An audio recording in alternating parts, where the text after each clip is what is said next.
Another fix on this whole grid organization kind of thing is actually a way to organize a collage. And what I've done is I found these two pictures, and I'm going to cut them up and recombine them. And I'm going to do that using a grid system so that there's some kind of cohesion to the design. So what I've done here is I've cut them into strips. I'm going to have long rectangles be my grid. And I'm going to sort of reconstitute the picture, setting out these strips. And this is very, very simple. It's a way to sort of start combining ideas,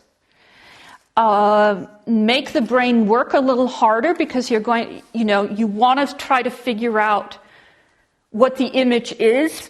It kind of explodes images, and then your eye is trying to put them back together again. And that's an interesting kind of gestalt to work with.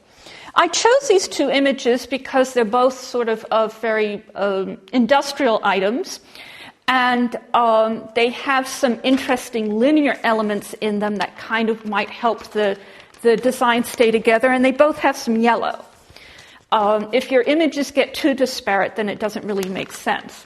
But you can see that you could take this, you could weave it, you could cut these into smaller squares, and then you could start working with the alternating pattern as well and get very complicated in this.